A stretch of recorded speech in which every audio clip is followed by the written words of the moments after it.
listening to The Gender Rebels. I'm Kathleen, a cis woman and ally. And I'm Faith, a trans woman. Gender Rebels is a question and answer podcast that explores life outside the gender binary. A big thanks to our Patreon supporters. If you'd like to support the show, go to patreon.com/genderrebels. Hey everyone, I'm Kath. And I'm Faith. Faith, do we have any new patrons to thank? We do.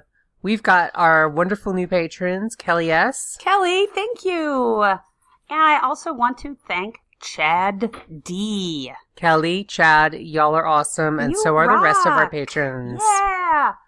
Hey, Faith. I got a question. What? Yeah. Actually, we have a question from a listener, Jane. I love listener questions. They're my favorite thing in the world. Me too. I wish all of our listeners right now would take some good think time and really think. What question can I send to Kath and Faith? Because, guys, for reals, we love them. I am not even kidding. Questions at genderrebels.com. But someone has sent us one, and we'll answer it today. All right, you ready? Yes. They write, "Hi, Faith and Kath." That's us. Hi. I found Faith's blog a few years ago and recently started listening to the podcast, too. Oh, thank you. I'm a trans woman.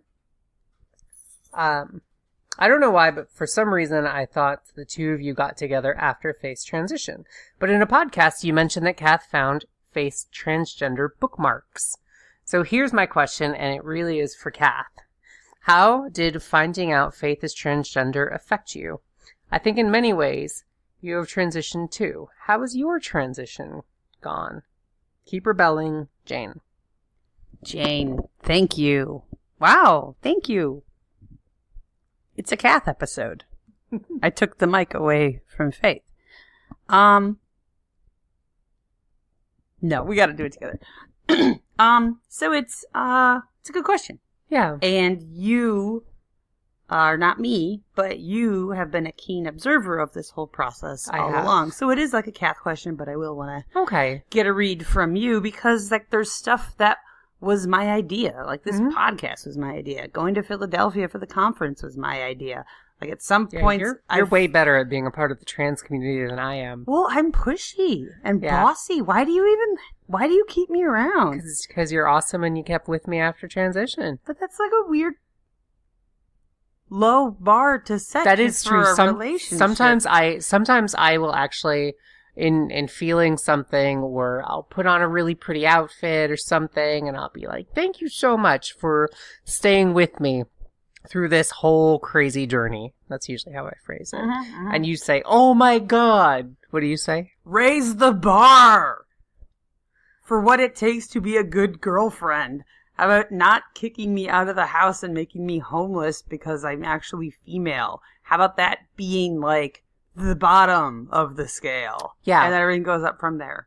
So that is, unfortunately, I think, a fairly high bar. I think a lot of people, one, are less familiar or less friendly to LGBTQ stuff than you might have been. I think a lot of people are in relationships that weren't as strong as ours. I mean, you and I, again, met in our 30s, and we had already dated a bunch of losers. We dated some really cool people. I know. Right? I also dated cool people too. But I'm just saying, you and I have dated some people that we might not have. We've been in relationships where we might not have weathered that. Or we, Oh, that's a good point. Or been in relationships. This happened with another partner. Where we might have been looking for a reason to get out of there anyway. And, adding this weirdness certainly, to 30 Rocket. Liz Lemon might have stayed with Chris Cross. Her boyfriend / fiance, I think husband, had Chris Cross had come out and transitioned, but I doubt she would have stayed with Dennis Duffy. And for non-30 Rock fans, that's just basically an illustration of...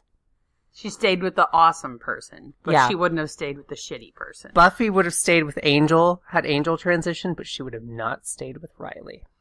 So, take your TV show and think of the writers know how to represent the boyfriend or the girlfriend of the main character. So, the shitty boyfriend or girlfriend versus the shitty boyfriend or girlfriend. Well, okay, so, here's the thing, and some of our listeners or their partners might know this.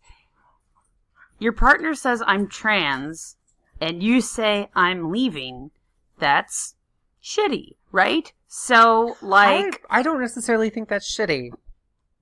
I agree, and it is more complicated than that. It's more complicated than that. But for someone, and even maybe the relationship is just not working out, they're not feeling it, it's been 8 months, maybe we're not marriage bound, maybe this is just going to sort of peter out. By the way, I'm trans.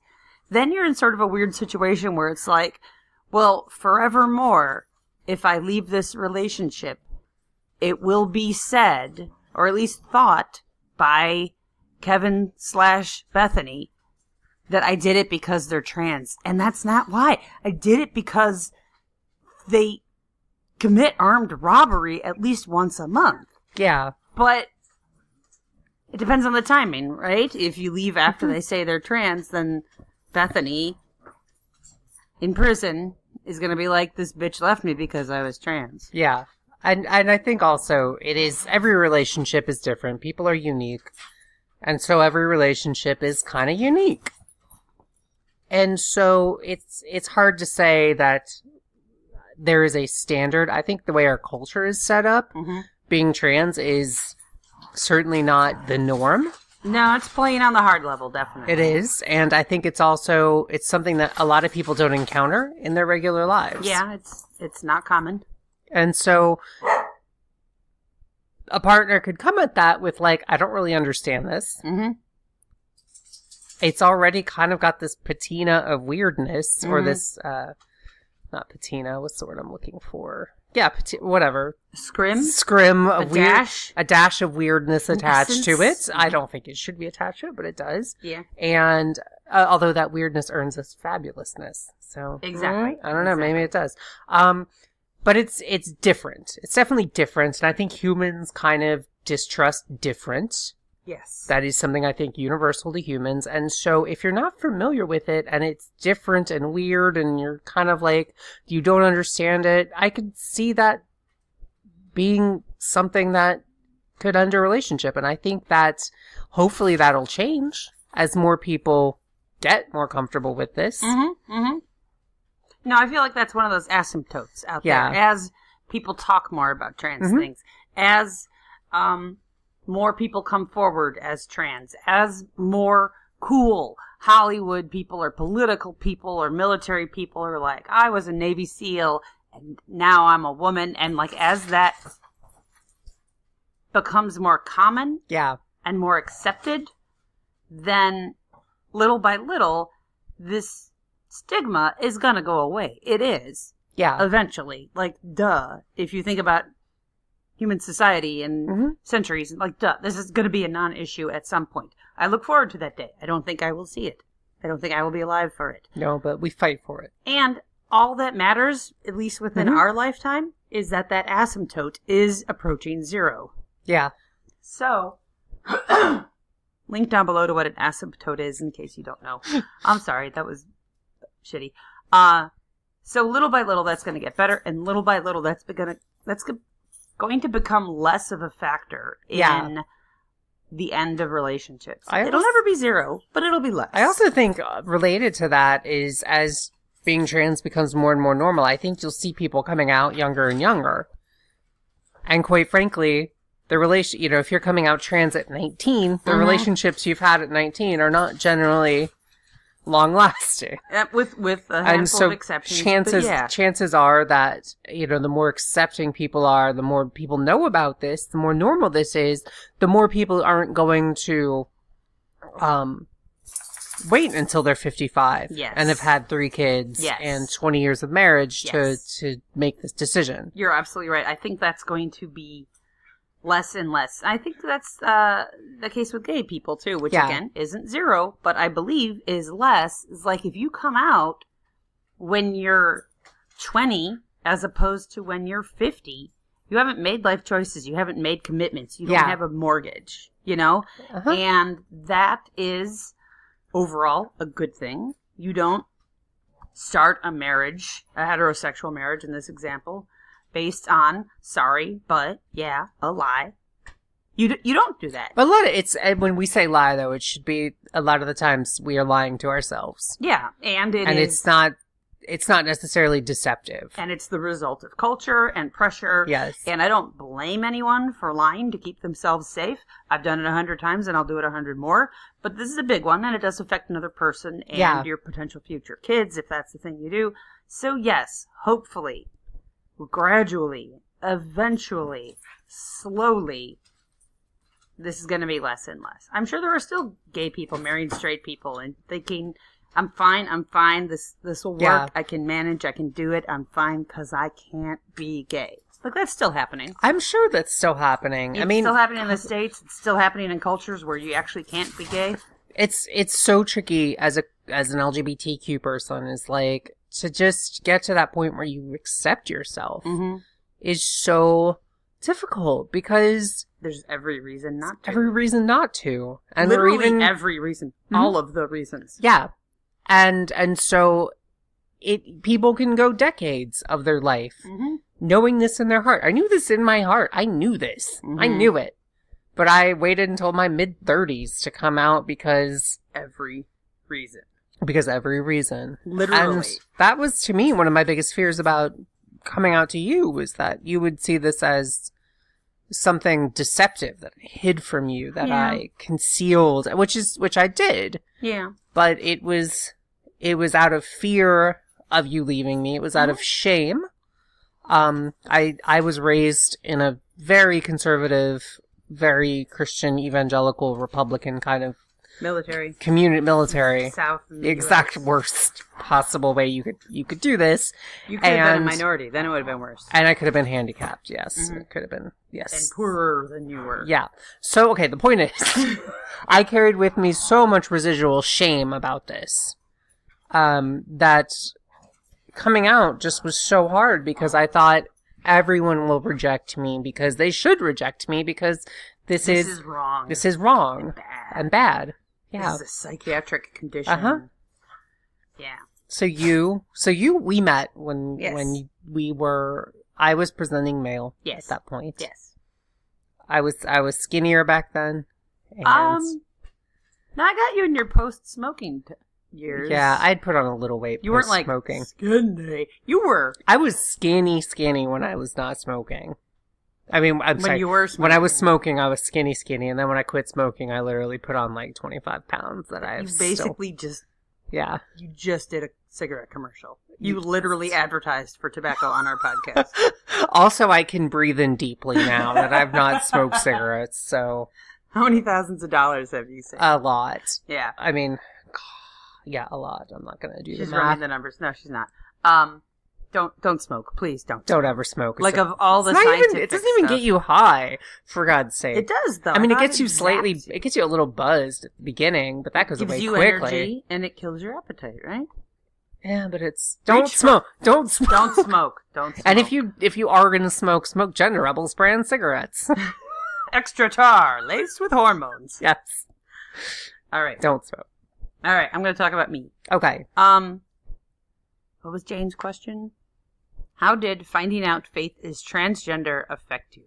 All right, so I am not representative of a lot of the partners of trans people out there, because I feel like Faith got lucky in that I was sort of the right raw material to work with. I don't know.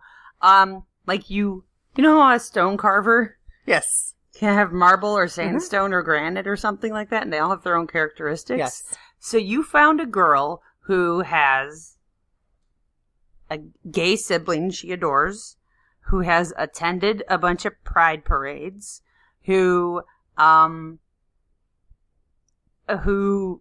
Rent. Loved Rent. Gosh, Rent was good. How many times did you see Rent? More than 60. More than 60. I was an usher. I got a job as an usher, so it's not weird. So you could see Rent 60 times. The whole times. reason I got the job as the usher. God, that's a good show. Deeply flawed, highly problematic in retrospect. I'm glad I didn't get a Rent tattoo. But, I mean, I didn't love it because of the transgender character. No, but I'm saying, the transgender character kills a dog.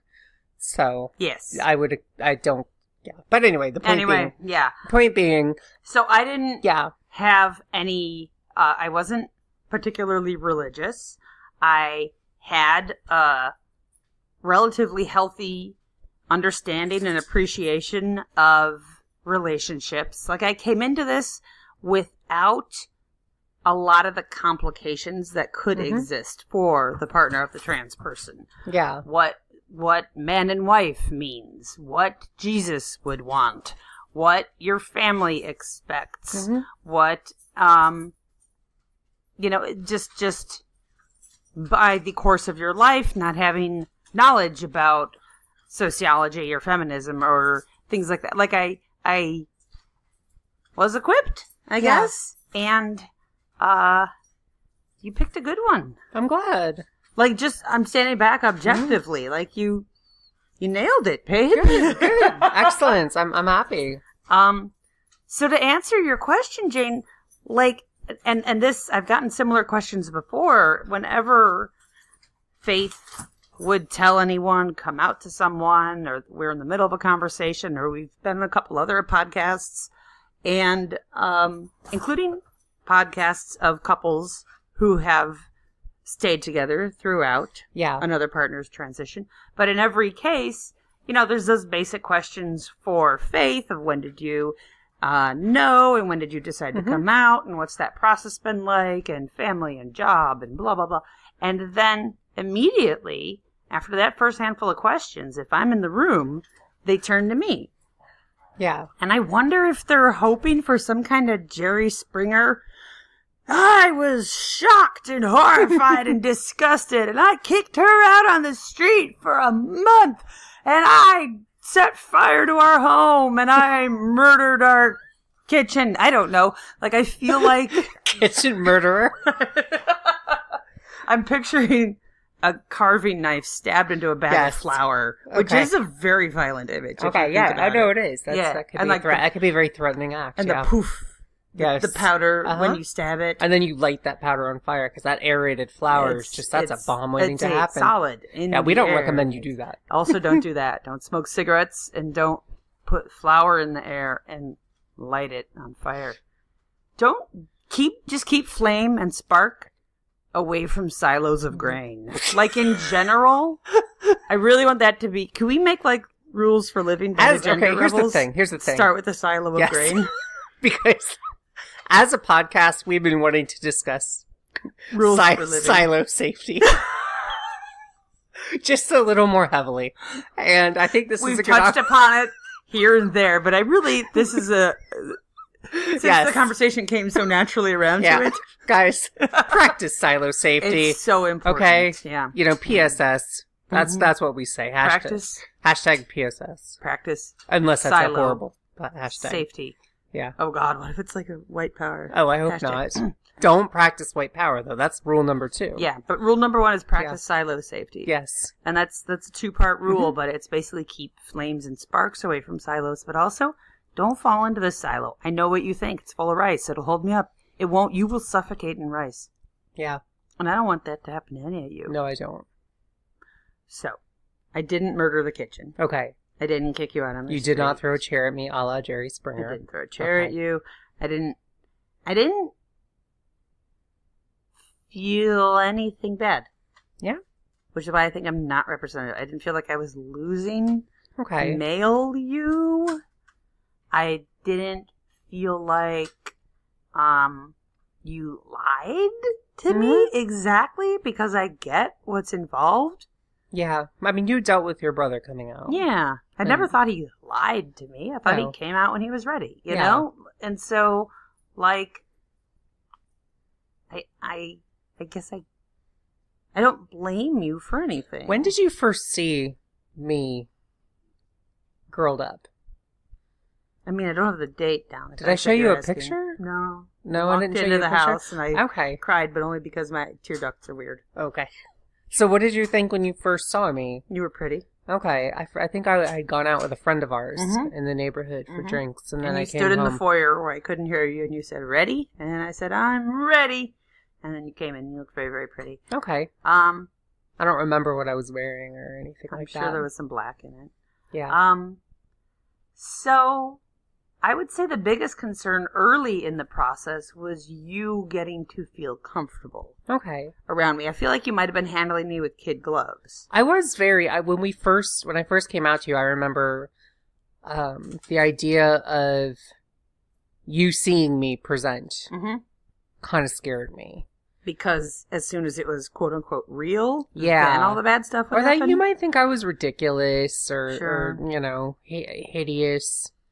So the way Hollywood represented cross-dressers for forever and continues to do so? Uh-huh. Oh, okay. That's interesting. And so I remember there was a few times where did you go out to like get a glass of wine while I got ready and then you came back? Sounds about right. You were very nice. Was that time. You were very my gosh. nice, yeah. This was hilarious. Do you remember? Okay, I think my parents were in town, but you went to the Pride Parade? Oh, that was after that was like 4 months before I came out. But sure. Yeah. But they didn't know. They didn't know. And they were in our apartment. And you finished marching with the governor. Yes. And then you couldn't come home. I couldn't come home. Which was funny because I had marched in a Pride Parade. And for those of you who are unfamiliar, the New York City Pride Parade seems to always coincide with the hottest, sunniest, sweatiest, muggiest day of the entire year. Well, okay. And so... last Sunday in June. Yeah. Like that's literally when it is. It tends to always be super insanely hot. So I was so gross at the end of this march. It was the first time I'd ever marched in Pride. And like I went and Pride lets out in a weird side street and like Hudson Street. And I'm like, all right, I'm just going to go to a bar, get a glass of water first. Cool down. Then get a pint to relax. And so I like finally go to a bar and I like look in the mirror and like my wig is askance. So I had a wig back then and like my mascara is just like running down my face. And I look like someone's like drag queen horror story. I looked so bad. Everyone looked like that at the parade except for the professional drag queens who have waterproofing tricks. They Scotch guard their faces. Exactly. Their face is just Scotch guard with a layer of like acrylic resin. Yes. So like there's a way to do it that you keep looking good. Oh yeah, and God those drag queens march in 6-inch heels for like Start 5 to miles. Finish. Yeah. Yeah, they don't take a break. They don't switch Some of them are flats. dancing in heels. They're amazing. God bless them. Wow. So I did have to you couldn't come home. I did make you kind of leave at first while I got ready, and then I think that last time I was just like, I'm coming home. Let's come home. So Here's you finally saw me. I was finally out to you. Mm-hmm. And this is something we've discussed before, and you're like, what did you think when you saw me? And I'm saying you were pretty. And you know what? That's not a requirement.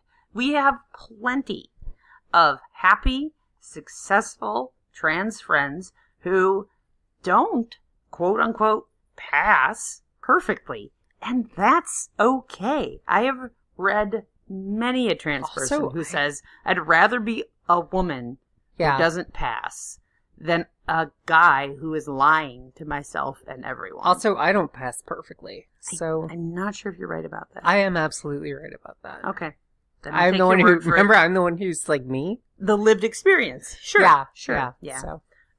I've never seen anything of concern, but you are the lived experience, and I'm patronizing you by giving you thank you different information. Wait, patronizing's bad. Yeah.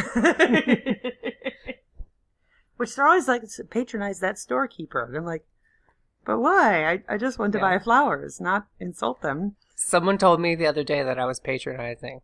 That means you talk down to someone. Oh, that's a joke. Anyway, so yeah, I mean, I wonder, and this is going to put you on the spot, lookism wise, but if I hadn't been pretty, would you have felt less comfortable bringing me around your family? Would you have felt different if I was like 6'7" and bodybuildery or something? That's a really good question. Let me try to picture that my life being that.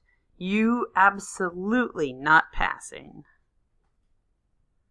Would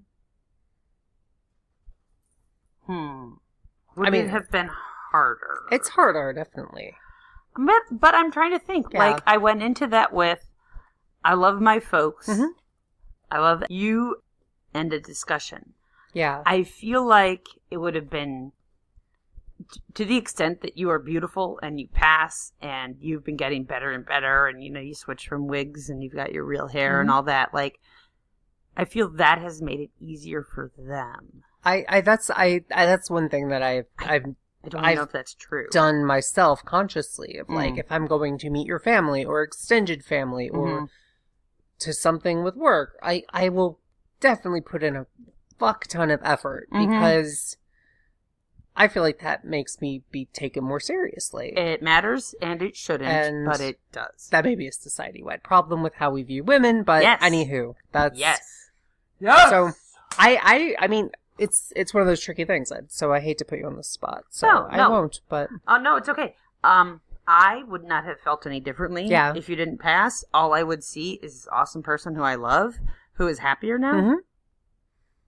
But let's not lie to ourselves. It would be easier. It would be easier for you in your job. It would be easier for you walking down the street.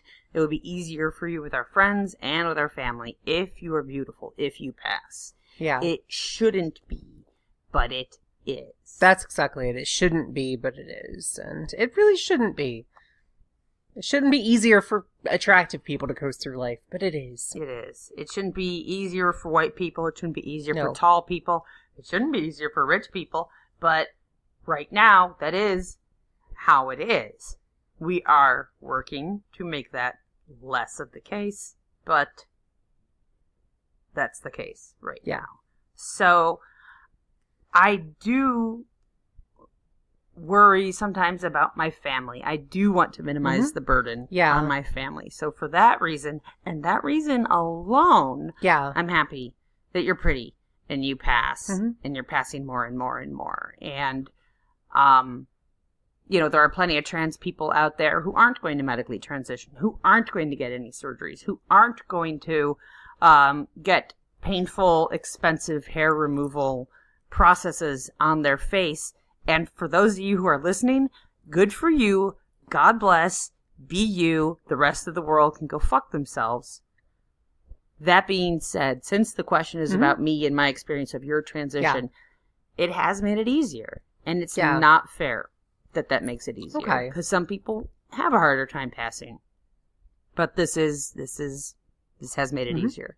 And only in the sense, again, of how you interact. You will always interact with my family. You will always interact with your coworkers and to a lesser extent my coworkers. Like, I want you to be happy and safe.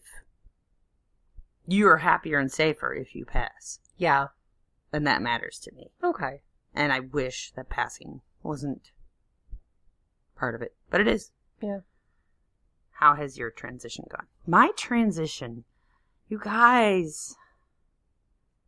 I haven't, though. Like, am I missing something? Like, we have another episode where it's, are we gay? I think. And I kind of come around to the realization that I am, in the end, pansexual. We tried out bisexual. We tried out lesbian. I feel like I haven't earned lesbian. The difference between bisexual and pansexual, we get into that in another episode. You've listened to them, most of you. The rest of you, you'll get to them.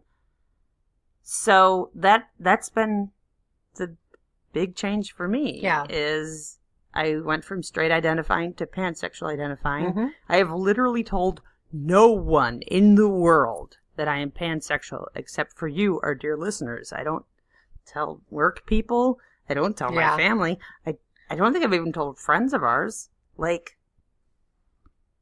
So in terms of the transition, it's been a lot of keeping an eye on you, hoping you are happy and comfortable and safe. At times, there has been the need to reassure you and support you. Which you've been great at. And I wish I had a better answer. I wish I had a better story about my journey from perceiving myself as straight to perceiving myself as pansexual. I'm so sorry. I don't have a great story. I consider it an upgrade. I consider it a badge of pride.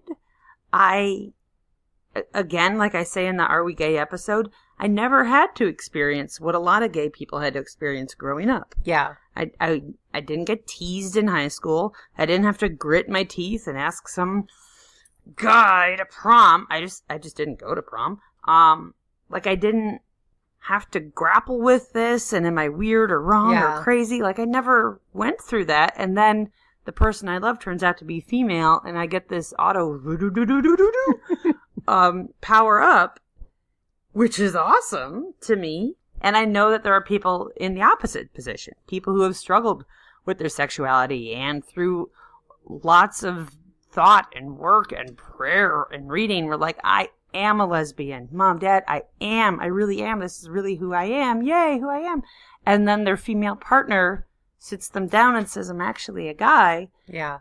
And that's like an automatic, I don't want to say power down, but like we've known people who've struggled with this, who are like, it has been a big part of my identity to be a lesbian. I've worked so hard to be a lesbian. I've endured things, put up with things, and supported people, and ended other relationships that weren't supportive for this. And now, when I walk down the street with my partner, who I love and will never leave, people perceive us as a straight couple, and I don't know what to do about that. You lose that identity. You have to kind of. You don't have that kind of automatic recognition from other people. And then you probably get doubts from people. I'm a lesbian, and they're like, should we ask your husband? Yeah. Let me guess, college phase. Exactly. So that's lesbian until graduation. That gets tricky. And then the only way to quote unquote prove that you are who you really are is to constantly out your partner, and that's really not an option either. So, like, that's not fair. Like, that's a person who has. Oh, this sounds terrible. But she's earned the right to call herself a lesbian, and I have not.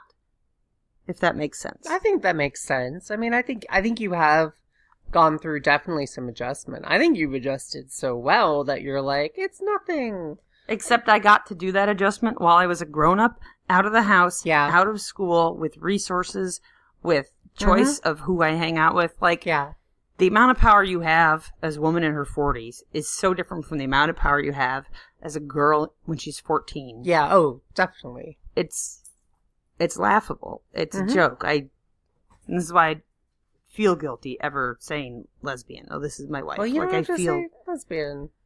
There's lots of female couples together that may not be lesbian. It might be two bisexual girls together. They might be... True.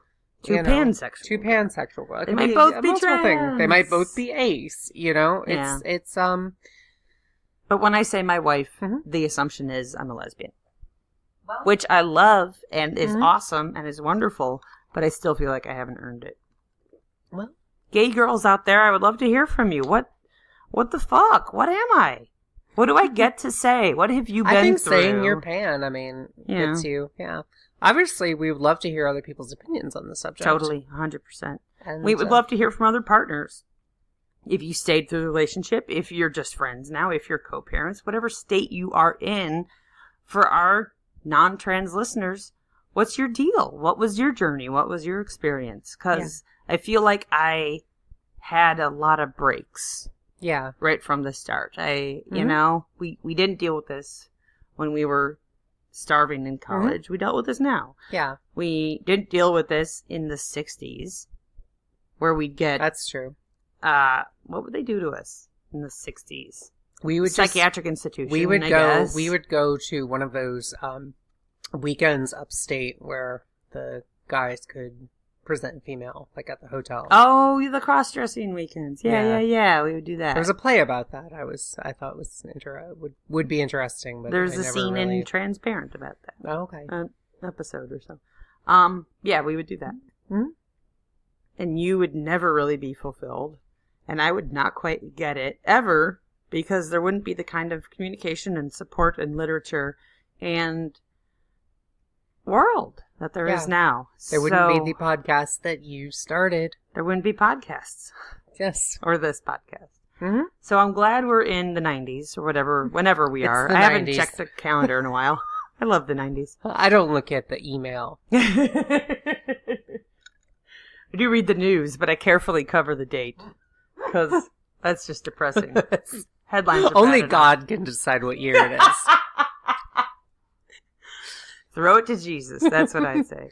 So I feel like I wasn't super helpful for your question. I know a lot of people have had a lot harder times being the partner of someone in transition and what their corresponding transition was. I know some people have lost partners, not partners, well, certainly have ended the relationship. I know there are people who have lost contact with family members. I know there have been times where this town is not safe for anyone LGBTQ. We have to move. And then you lose whatever network, friends, career you've built up. Like, there are a lot of people out there who have lost a lot. I feel like all I did was get and get and get. I feel like I got an upgrade. Yeah. Well, I mean, I feel admitting that is learning something, and that's nothing to deserve it, though. But that's part of recognizing our own privilege, and is that realizing that a lot of our things we get in life we didn't earn. Yeah. And that can be another one of them. It's one thing that probably a lot of people out there in the world wouldn't consider a privilege, but I'm glad that you do. So, okay, that's what I got. That's what I can bitch about. Yeah. Well, I got a bunch of guilt. Question asker. Thanks for asking. I got a bunch of privileged person guilt. Yeah. That now I have to deal with. Yeah. So I wish that on no one. All right? And none of your family members to deal with the guilt that I deal with every day for my life getting super awesome overnight. I hope you never have to deal with that. I hope you never win the lottery. That's what it feels like. Yeah. Yeah, I feel like I won the lottery. You've used that metaphor before. Yeah. Yeah. Cha-ching. Well, I'm glad. Yeah. Now, if we could only win the lottery. I just wish we could distribute We don't play the lottery, so. the good and the bad better. That's what I wish. Yeah. I wish I could take on some of the pain for, like, these poor high school kids or these newly married people or this, virginal bride who, on her wedding night, learns something about her husband. Like, I wish I could take on some of that because I am more equipped to do that. And all I can say to those people is, if you love this person, figure it out. Make it work. And if this transition doesn't work for you, then figure that out and make it work. Maybe you're not going to be together. The partners, I've said this before, I'll say it again. If your partner comes out as trans and you are faced with what to do, not every relationship survives. And that's okay. This is a big change. You might not like women. You might not like men. I'm speaking about like in bed, but maybe in general. I don't know. And you can't be asked to change just because your partner had to deal with something and dealt with it in the best way they thought and then later realized there was a better way to deal with that. That's not your fault. That's not even your partner's fault. It's our fucked up society's fault. Sometimes you need to leave. Sometimes it's not a relationship you can be in, and that's okay. And I am in this relationship, and I'm still here, and I'm staying here. And a lot of our listeners and their partners, who I hope are also listeners, hi guys, love you, stay. Some don't. I think it's more than half. Yeah. That don't stay. There are not really reliable numbers on this. So, I hope that answers the question. I just shot my mouth off for I like think that's totally 3 fine. hours. Jeez, this is a long one. Yeah. Thanks for listening, everybody. I think you answered. Okay. And Jane, I hope that helps you out a little bit to get some perspective. Some people will be cool, some people will be really into it, and some people won't be. And I hope you find someone who's cool. Yeah. Or really into it. Otherwise, just write us, and we love you, no matter what. Everyone else, write in. We love you no matter what. Not if you're like a... What's the word I'm looking for? Trump supporter? Yeah, or like Pol Pot. What was he? A genocidal maniac? Genocidal maniac? Yeah, like we got a couple, like don't... We love you with some basic conditions. With realistic yeah. conditions. Otherwise, we love you. Within reason. You're listening to us. We love you. I don't know. We just do. Well, thanks for listening. Thank you, everyone. We'll talk to you next time. Bye everybody. Bye, bye, bye, bye.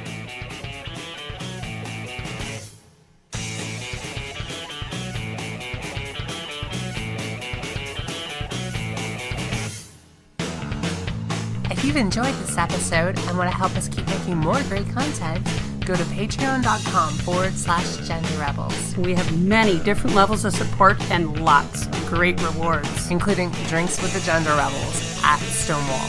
Please leave a 5-star review on iTunes. That makes it easier for other people to find us. And send your questions to questions@genderrebels.com or find us on Twitter @TheGenderRebels. Music for The Gender Rebels is by Jasper the Colossal. Follow the link down below or download them on iTunes today. And for all our episodes, visit genderrebels.com. The Gender Rebels is a Comeback Sync production, copyright 2019. All rights reserved. And to all you Gender Rebels out there, keep rebelling. Bye. Bye.